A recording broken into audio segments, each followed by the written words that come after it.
Hey guys, what is up and welcome to a new Tesla update video. So today, as per usual, let's go over Tesla stock. Let's go over the market. Let's talk about what is happening in the market, what we can expect moving forward and all that good stuff. I'm gonna actually share a pretty interesting post that I saw from someone whose opinion I do actually respect. Let me see if I can quickly find it over here. I wanna go ahead and share it with you guys. I'm gonna put it over here so I don't forget. But yeah, let's jump into it. Let's talk about Tesla. Let's talk about the broader market. I'll give you my thoughts moving into next week. Again, about pretty much next week and a half, 2 weeks are going to be, arguably the weakest times of the year for the market. Whether or not that plays out this time is anyone's guess, of course, but I'll give you my thoughts regardless. So if you enjoyed, don't forget to hit that like button. This is not financial advice. And of course, I am not a financial advisor. And if you, of course, also enjoy my technical analysis, thoughts on the charts, updates, well, again, I do have a YouTube membership where I'm constantly sharing posts, thoughts, updates every single day as the market is trading. All you have to do is click the link in the description of the video right here, the very first link, and you get access to, the options to subscribe if you're interested. Again, it's just $3 a month for all my Tesla updates, my Tesla tier, essentially, which includes broader market updates as well. $5 a month for tier 2 includes all that plus NVDA, and then $7 a month, which is becoming very popular. A lot of people are starting to sign up to this to the third tier. For just $7, you get everything else plus non-Tesla, non-NVIDIA, non-broader market stocks and individual stocks that I share across the board. We've had a lot of bangers lately. I'll quickly show you guys the bangers we've had. But again, you get access to all that plus the private Discord access where on the weekend I do chart requests with members. So as an example, CoreWeave was one that I called out yesterday, up nicely. The one I actually just closed myself, but JOPY I called out 2 days ago, up substantial amount, just 13% today. I called that one out. Crowd I called out actually the day before rocketed, which was that's a big coincidence, but it is what it is. UNH I did call out back when it was down here, for instance. Hood, I talked about Hood as well back when it was at 115. Which else did I talk about? EA and Take Two, Tractive, I both talked about. They're both, you can see nicely up. You can kind of see where I called them out based on the trend line, of course. Intel, I think, I did call out Intel. No, I didn't call out Intel. I called it out actually about a week and a half ago. This is just to name a few. There's been several more. Anyways, again, let's jump into Tesla. You're here for Tesla. So, essentially moving forward, the main thing for Tesla that I would definitely watch for is going to be this kind of situation we're setting up. And we're setting up in a very interesting situation. Now, the situation, not the situation, but the setup, I was not necessarily, I don't like to use the word hope. Not necessarily hoping, but also kind of hoping that Tesla was set up, and it was actually something similar to Oracle. Oracle, you can see a massive move to the upside, but the way it's consolidating, in my opinion at least, is a lot more constructive. This is the kind of consolidation I like to see, right? This makes sense to me. This is what I want to see on Tesla stock, and we still could see it on Tesla stock, but this is a constructive, in my opinion, a more bullish way of setting up. The thing I don't like the way Tesla's setting up is I don't like the fact that it's kind of like almost wedging like this. You can see it's almost like rising wedge type pattern, right? Which feels like it's just going to get to the tippy point of it and then just collapse. That's the thing I'm not a huge fan of structurally, right? It just doesn't have the same setup. Usually when you get a massive move to the upside, you actually want to see something like this, right? Which is exactly what Oracle's doing more or less, right? You want to see something like this, right? Give or take. So that's kind of a little bit questionable for me, to be completely honest with you, right? But we'll continue monitoring that as we see fit, right? We could still get a move to the upside. Technically, we haven't really truly broken down this more daily type, rising wedge type pattern. So, we could still ride it up a bit higher. We could still go into the 430s, maybe even, get closer to even the 440 potential, right? That is a very much, a possibility still.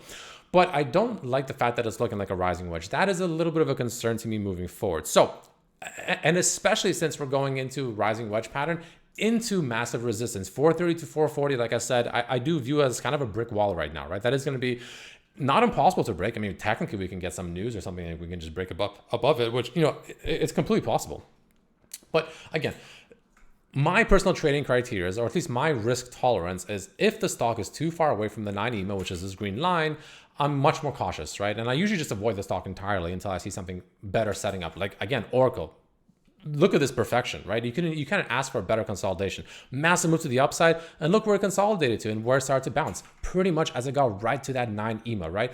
Almost to perfection. And this is exactly what I'm talking about. And this is kind of that point I kept trying to reiterate on Tesla stock as to what I want to see roughly, which we're not really seeing yet. And in fact, we're actually seeing something a little more concerning, at least in my opinion. So again, we'll monitor it, right? If we start losing some, key levels, key trend lines, that's going to be a concern. For instance, right? Yesterday, like I said, we printed that bearish engulfing candle, which, like I said, also, those candles themselves, bearish piercing is what we got yesterday, but bearish piercing, bearish engulfing, whatever. By themselves, they don't mean much. They need a trigger. They need to get confirmed, right? And the confirmation for these kind of candles is, at least in this case, today would have been a red day. If we close red today, right, and essentially below yesterday's low, which in other words is red, that would have triggered it. That would have confirmed it, and then it would have substantially increased the likelihood of us selling off at least to about 400, which is where that 9 EMA is sitting. We didn't see that, right? We didn't see that on that bearish breakdown, I guess you can say. So nothing's got triggered yet, but it hasn't fully canceled it out yet, in my opinion, either, because we haven't broken above that range as well to the upside, right? So on top of that, and on top of today, also setting up essentially an inside day candle, we're getting some level of compression here. Combined with that rising wedge, we're entering, in my opinion, next week, we could get some fireworks on Tesla up or down. We honestly just simply do not know yet, but the levels to watch out for, even just above or below 2 days high and low, already can be the first signs of things to come. Below obviously means that, bearishness is starting to seep in, and vice versa, above bullishness is seeping in, right? So, even that alone is already worth watching, but in my opinion, even safer would be a break above or below yesterday's candle, right? So in other words, about 432 and change down to about 416 and a half roughly, right?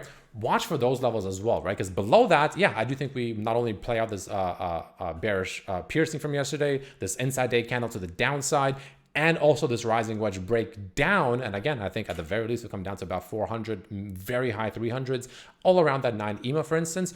Or if we break above these levels, then we potentially can break not only out of this rising wedge, which is technically a bearish pattern because it's bullish inside, bearish resolution, usually. Not always, but usually. But we get a breakout to the upside. We can potentially break through 440. And if we start turning about this 430 to 440 into support, well, that's a whole different story. Then we really start getting bullish. Then the bullishness really kicks up a notch, at least in my opinion, right? So let's continue monitoring to see how this actually plays out moving into next week and what this actually, ends up truly turning into, right? But we're getting pretty close to some resolution getting ready to form with, again, the bearish piercing, the inside day candle getting close to the potential apex roughly of this rising wedge. So I'll be surprised if, by maybe midday of or middle of next week, we don't get some level of resolution from Tesla stock as it goes. And those are the main levels I would watch for right now, short term, to get a potential direction of the resolution and potential targets of this resolution that can actually play into effect, and the main levels of resistance, support, etc. So unfortunately, there's not too much information in terms of where we're going next for sure, right? I can't say with confidence we're going up or down. There's just nothing really suggesting anything one way or the other just yet. We need breaks, levels to be broken. We need to break certain key levels in order for us to get a higher degree of confidence as to what's next. But like I said, for me personally, I do have red flags that I usually do not like to see that make me avoid the stock until I see something more worthwhile. Again, number one, I don't like to trade stocks that are too far away from the 9 EMA. If they're very far away from the 9 EMA, I just wait. If I get a better opportunity, great. If I don't, great, right? Again, I don't really care. Those are my rules, right? It has to be around the 9 EMA. Again, Oracle is probably the best example of what I'm talking about. When the stock moves up too far, you're not going to buy up here. That's just foolish. Why would you buy up here? There's no reason to FOMO up here, especially in a larger cap stock, right? Oracle, for instance, is almost the same cap as Tesla, not too far from it, right?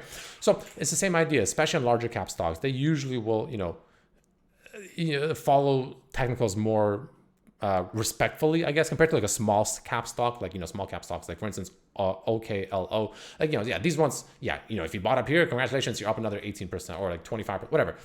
Yeah, you're up a nice amount still. So, those are a little more volatile, right? Because they don't follow the rules as concisely as a larger cap stock because they move easier. This is only a 20 billion cap, right? You have to understand the difference between the two, right? And that's kind of what I mean by Tesla stock. Again, when a larger cap stock, especially a mega cap stock, when they're too far away from the 9 EMA, usually the risk reward to me is not very good. That's my rule number one. My rule number two is essentially, it's just, we're near major resistance, right? I don't like the fact that we're near major resistance. We have key candle patterns setting up that are looking to, resolve potentially early next week even, right? Maybe even Monday if we're lucky. So there's a lot of things that are building up here for the stock that patience sometimes is a virtue, right? Patience is absolutely a virtue. And, let's see what happens, right? Let's see what happens moving forward. So that's kind of what I got for Tesla stock moving forward. Those are the main levels to watch for. Obviously, we have the weekly time frame right into those green Fibonacci's, right? This is still a major concern for me. I would really like to see bulls break past these green Fibonacci's, or else we could get a pretty decent rejection from here, right? And we could potentially even consolidate for quite some time between about 440 down to about maybe even 380 potentially, or as low as, right? So it's important to understand the overall scenario that we're sitting in. Now, obviously, if we break past this range, if we break past 440 and we turn 430 to 440 into a support, that's a whole different picture. Then we start talking about a whole different scenario, right? But we're not there yet. We could be, but we're not there yet. And in fact, we could be potentially facing a major rejection still. So I'd rather see the bulls show up. I'd rather let the bulls tell me that they're ready to play, that they want to move the stock higher rather than buying near resistance and then crossing my fingers that the bulls break past the resistance. Because again, the risk reward, while the resistance is a resistance, to me personally, not the best risk reward, right? The risk reward to me was right around here. That was a risk reward. Even buying this breakout right here, pretty decent. Up here, not the best, right? Not the best. I'd rather see something constructive that tells me the bulls want to continue higher rather than buying near resistance and crossing my fingers. Hopefully that makes sense, right? That's kind of my perspective though. Again, each to their own.